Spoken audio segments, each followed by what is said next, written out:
Buen día para todas las personas que observan eh, este video que presentamos yo, Mateo Villamizar Adarme, junto con mi compañero Ángel Albeiro Torres Amaya, como sustentación de la actividad colaborativa en su fase 3.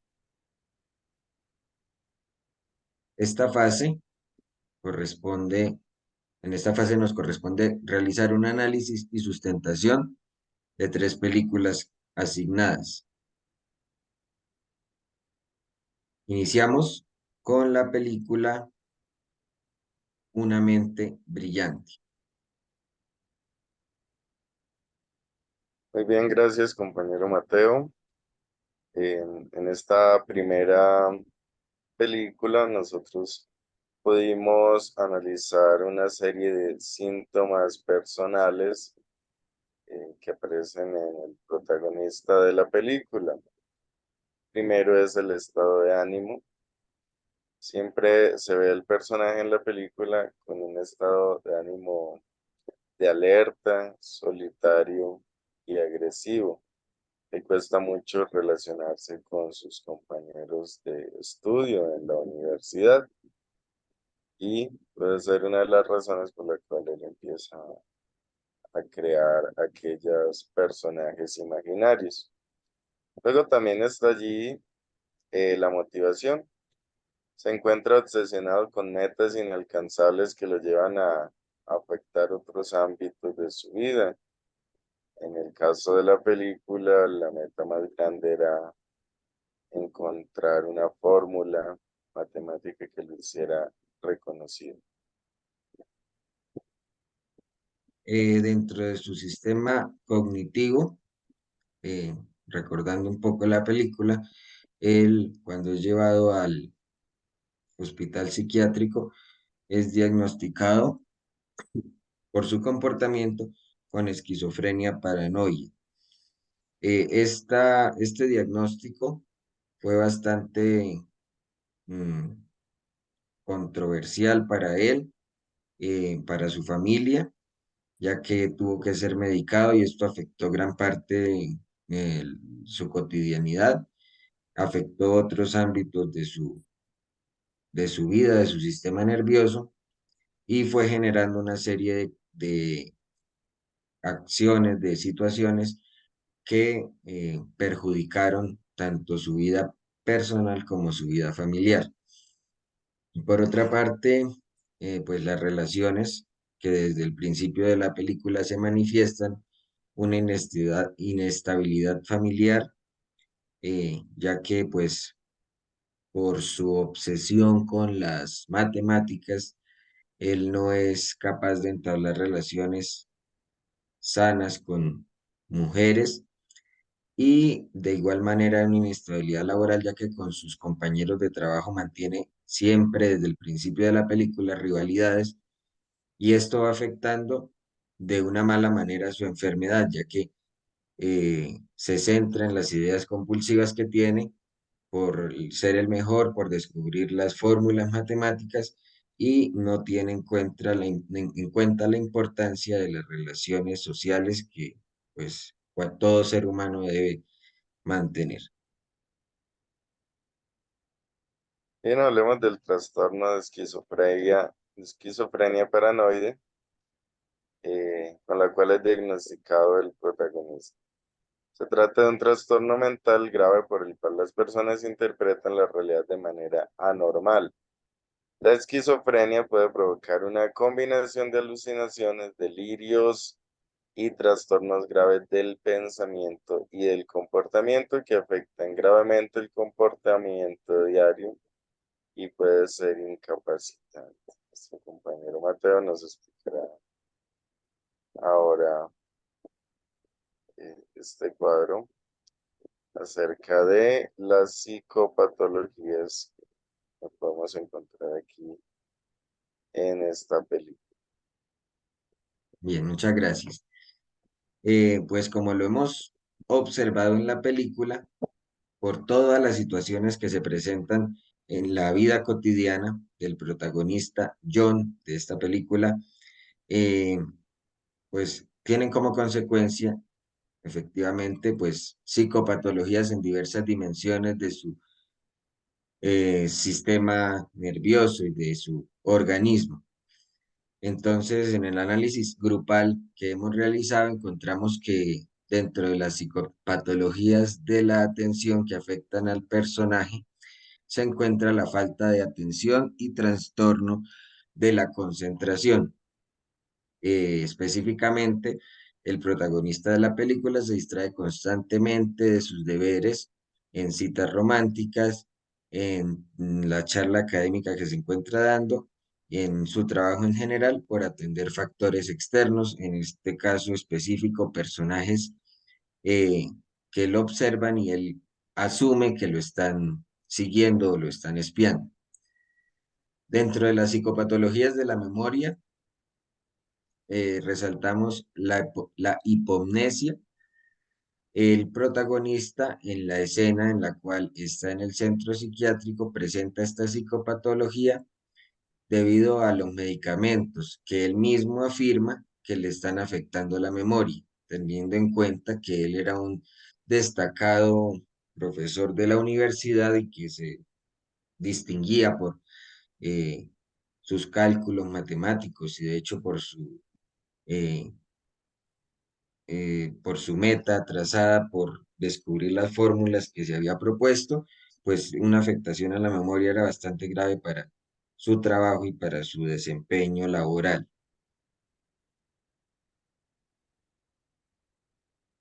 Encontramos también allí psicopatologías del pensamiento, algo que marca mucho gran parte de la película son sus delirios de persecución.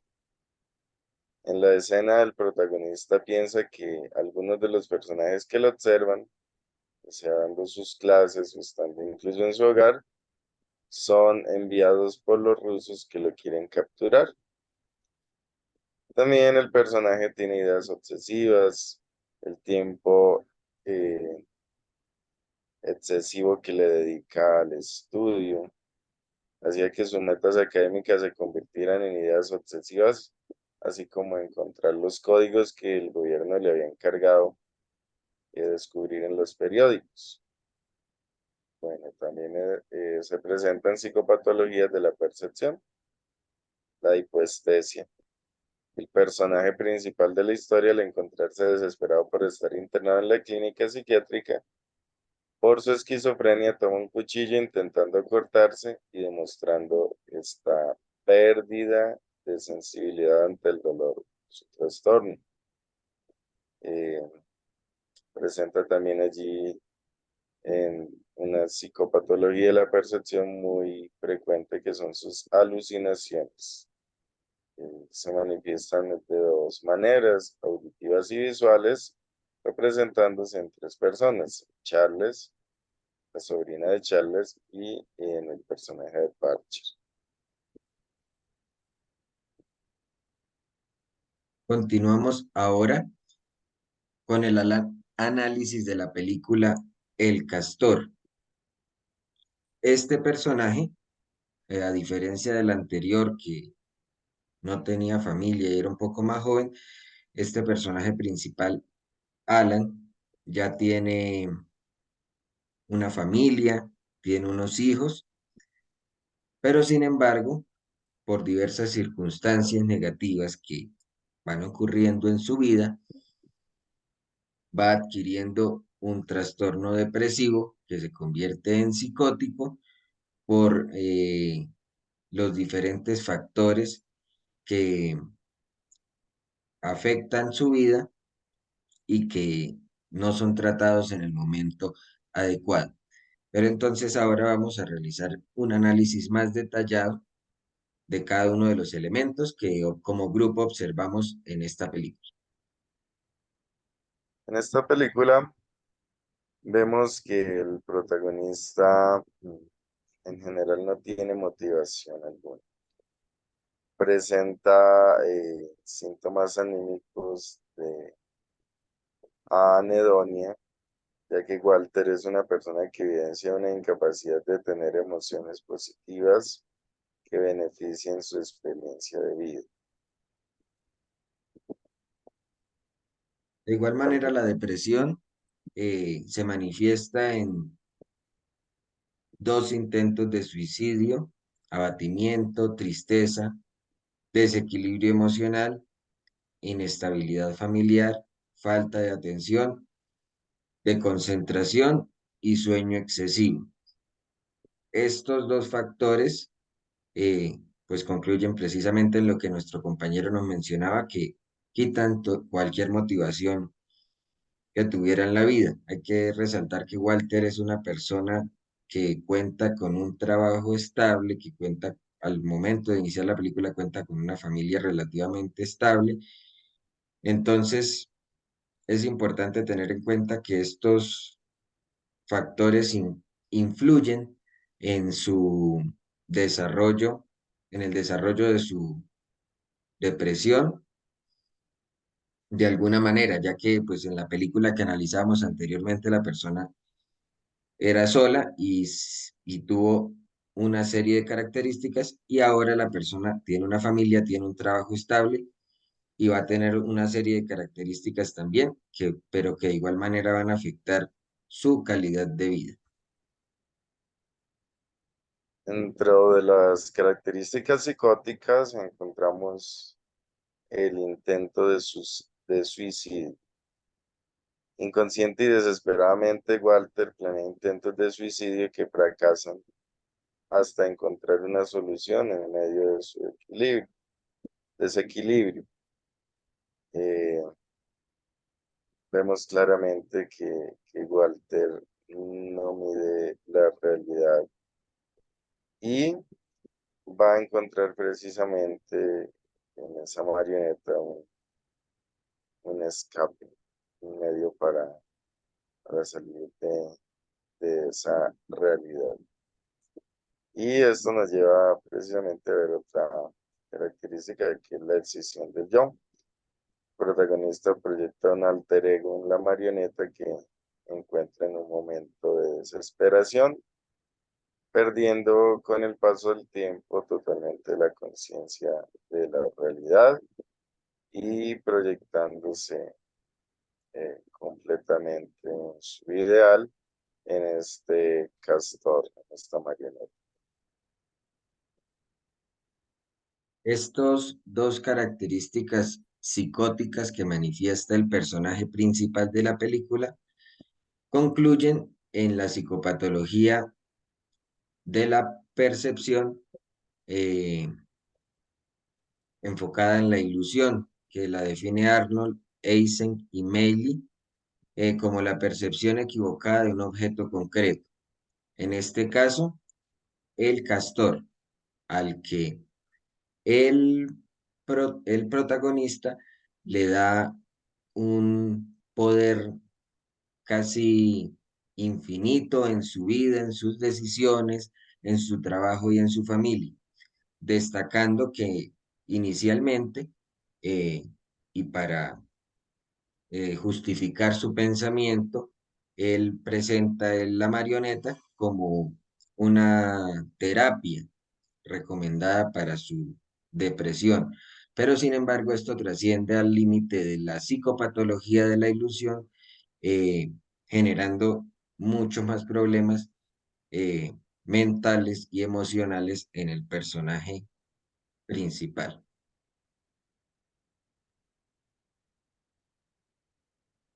El estrés es un factor fundamental aquí.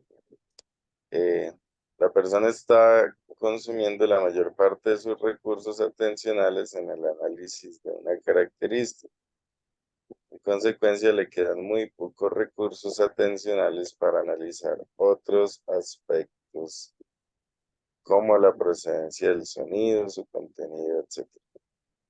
Aquí hace referencia a esto, a que el protagonista centra todo su interés en su problema de depresión, en sus problemas familiares y mm, no se da por enterado que de hecho de él mismo salen los sonidos y las palabras que el castor, siendo una marioneta,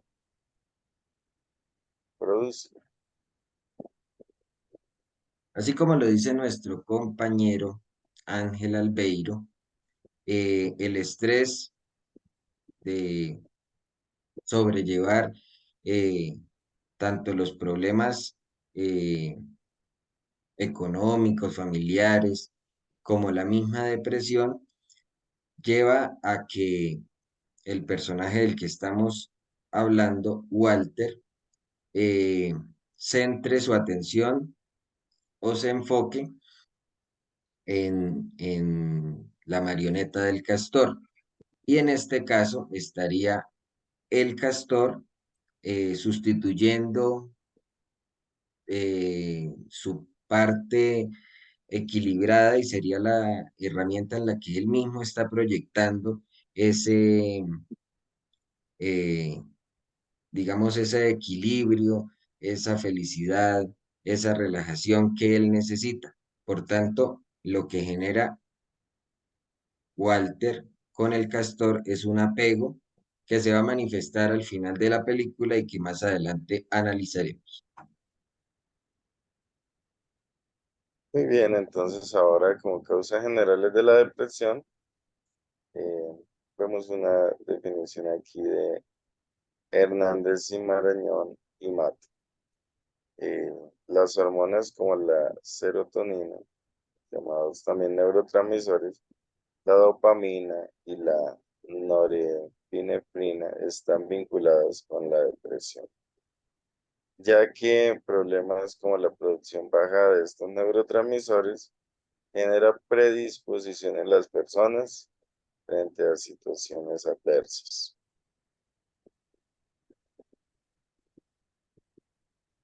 Ahora vamos a hablar un poco de la psicosis esquizofrénica que se manifiesta ya cerca al final como conclusión de la película. Eh, Después de una crisis en la que la terapia, entre comillas, del castor no funciona y continúa con la desesperanza en su vida personal y familiar, el personaje principal entra en una crisis de desesperación y ante la irracionalidad y la falta de estímulos que vamos a ver más adelante dentro de las psicopatologías que eh, padecía este personaje, eh, genere que se corte la mano. Esto es, en términos técnicos, una simbiosis en la que el personaje principal, en este caso Walter, se identifica y se une tanto, se apega tanto con ese personaje de la marioneta que lo considera parte de sí mismo. No encontraba diferencia entre la marioneta y él y dado que la ilusión ha sido aferrada tanto a su pensamiento que ni la voz ni ninguno de sus sentidos era consciente de la diferencia que debía haber entre la marioneta que tenía en su mano y la propia mano. De manera que este final marca eh, un aspecto muy relevante de la película, ya que muestra cómo la falta de un tratamiento adecuado psiquiátrico eh, hace que una psicosis esquizofrénica de la que estamos hablando en este caso lleve a un daño irreparable en la persona que la padece.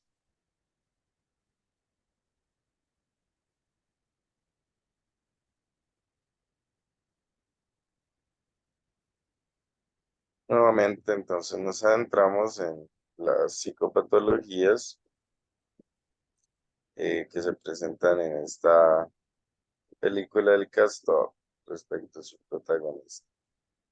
Y vemos que en las psicopatologías de la atención está la hiperprosexia. Walter presenta muchos episodios de distraibilidad, dirigiendo superficialmente su atención a estímulos de cada momento. En un primer momento, los episodios de depresión centran su atención y no se da cuenta de lo que está sucediendo a su alrededor y en un segundo momento la marioneta. Centra toda su atención de tal manera que lo distrae de la realidad que lo circunda. En cuanto a las psicopatologías de la memoria, vemos acá que tiene episodios de paramnesia, pues el protagonista presenta distorsiones de memoria en grado patológico, olvidándose que el castor es una marioneta que él puso en su mano, e incluyendo detalles falsos, en este caso, cuando él en una escena eh, presenta la marioneta a su familia como parte de un tratamiento para la depresión.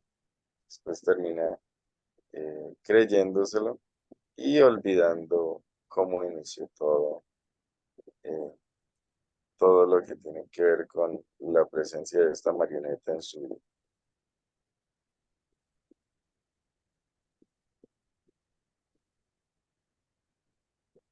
Continuamos entonces con la psicopatología del pensamiento, en la cual encontramos delirios en la medida en la que el protagonista entabla una relación con la marioneta.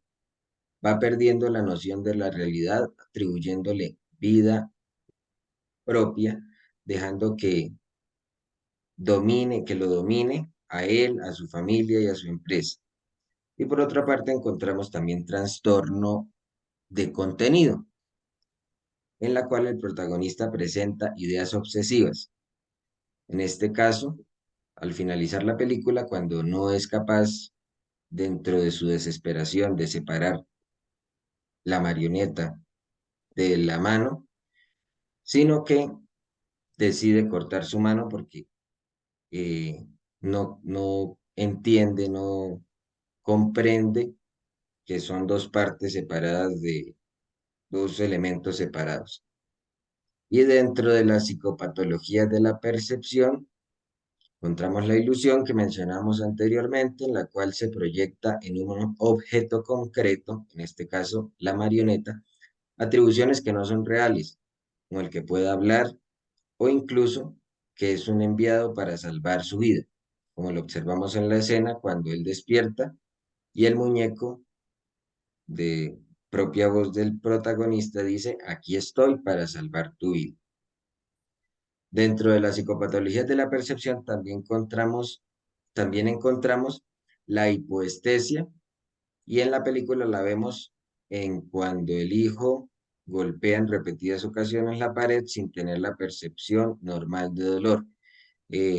Esta psicopatología no es del protagonista, sino del hijo que también manifiesta de alguna manera, como todos los miembros de la familia, eh, en particular los hijos, algunos desequilibrios emocionales por la ausencia de la figura paterna en su vida, por algunos tratos que han recibido.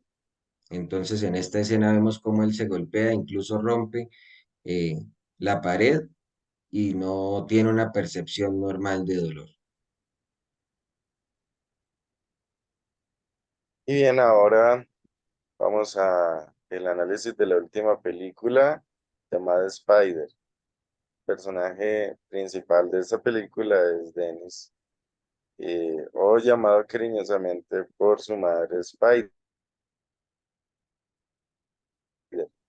Sufre de todo tipo de alucinaciones que desencadena una esquizofrenia incontrolable en el niño, que lo afectará durante toda su vida. En esta película vemos que en el niño desafortunadamente no se identifican las psicopatologías y eso lo lleva a cometer un crimen que lo marca durante toda su vida.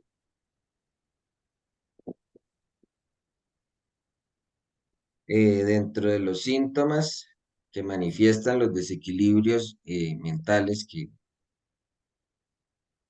tiene el personaje principal, en primer lugar sería la motivación. Eh, el niño, y pues después de la situación de la pérdida de su madre, no tiene motivación y con la pérdida de su madre en su mente, pierde completamente cualquier motivación para seguir adelante y por eso siente la necesidad y siente el deseo desequilibrado de cometer el acto que cometió. En segundo lugar, encontramos los desequilibrios cognitivos, ya que a lo largo de toda la película notamos que el personaje principal sufre de desequilibrios en torno a la realidad, alteraciones estructurales orgánicas a nivel cerebral y alteraciones en sus neurotransmisores, viendo que el personaje se traslada a su infancia, siente él en cuerpo presente, pero en realidad pues sería una falla estructural del sistema nervioso. Y en cuanto a las relaciones, esta es la única película en la que notamos que el personaje principal no es capaz de comunicarse de manera correcta con su entorno, ni siquiera con sus padres, y presenta una dificultad para realizar actividades. Notamos también que es una persona solitaria y que manifiesta esa soledad en la idea y en la actividad de eh, tejer telarañas en momentos, en todo momento, convirtiéndose eso también en una síntoma, en una manifestación del desequilibrio emocional y también de una psicopatología. Encontramos en el personaje de esta película eh, muchas psicopatologías. En este caso, analizamos las más importantes, eh, como son las psicopatologías de la atención, de la memoria, del pensamiento, de la percepción y del lenguaje. En la psicopatología de la atención encontramos el trastorno de la concentración.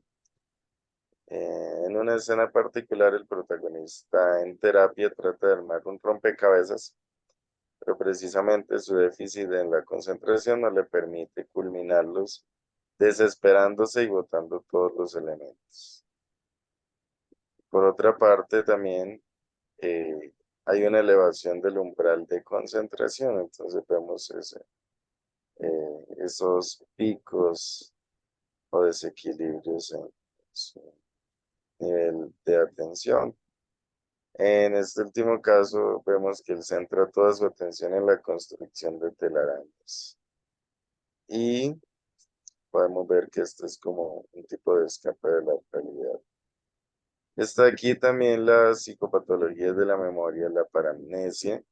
Se evidencia cuando Dennis, siendo niño, recrea la muerte de su mamá y se la atribuye a su papá siendo una experiencia falsa y volviéndose un falso recuerdo que lo va a llevar a tener trastornos mucho más graves.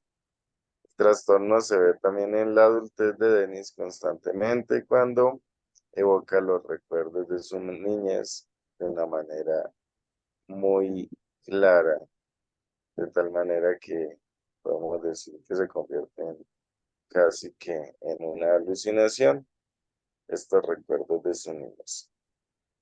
Y en la psicopatología del pensamiento se encuentran las ideas obsesivas, por ejemplo, la obsesión de crear telarañas y en el hecho de insistir en que su padre es un asesino, de tal manera que pierde el control de sus acciones.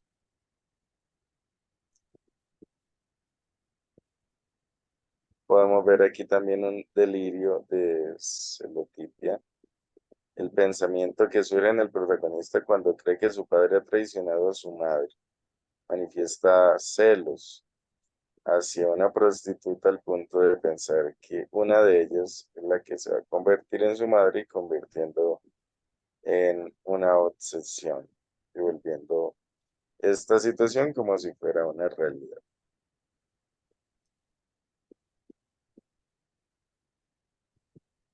Finalmente encontramos las psicopatologías de la percepción en la cual notamos alucinaciones olfativas, eh, en el momento en el que Dennis, el niño, percibe un olor a gas sin que exista realmente, lo cual le da la idea o, sí, de cometer el crimen que cometió con sus padres.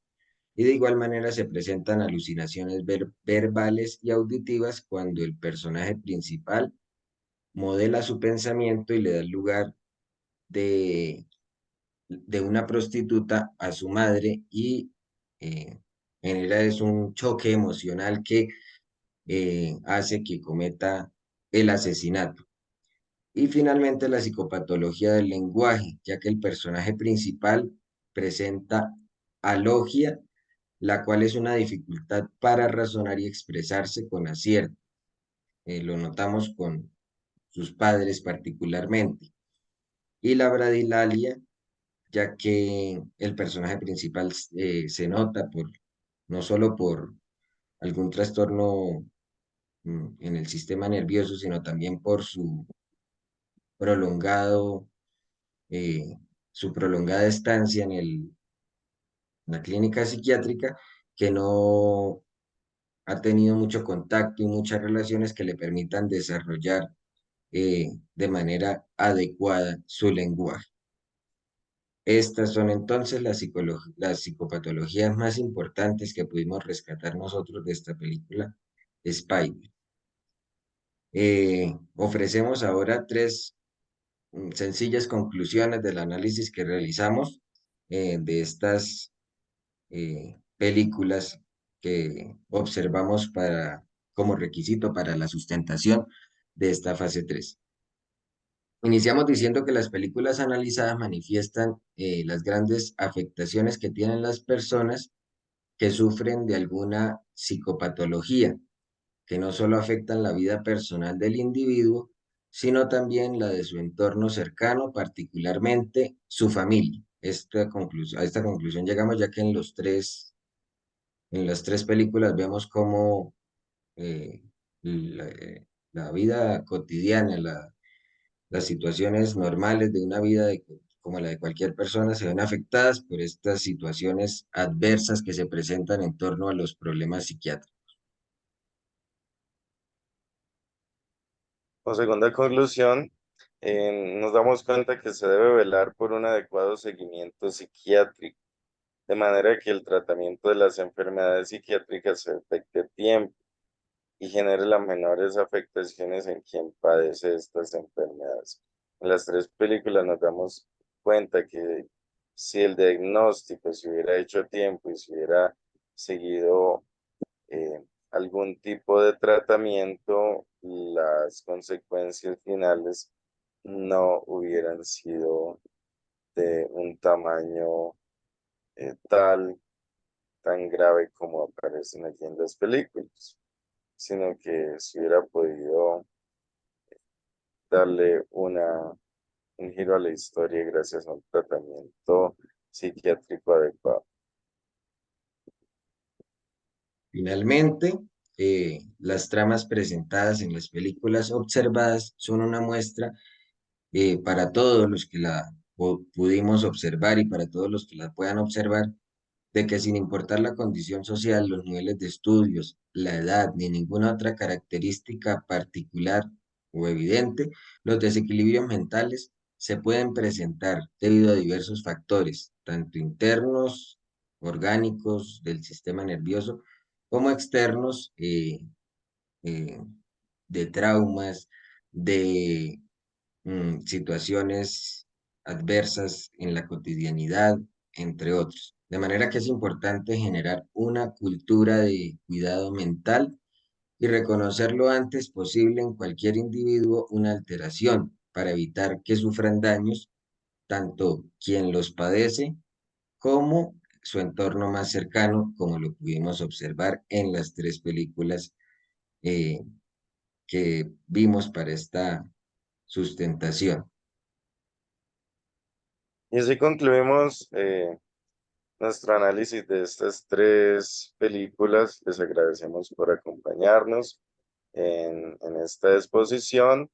Recordamos que esta es la sustentación de la fase 3 para el curso de psicopatología de la Universidad de Investigación y Desarrollo. Muchísimas gracias.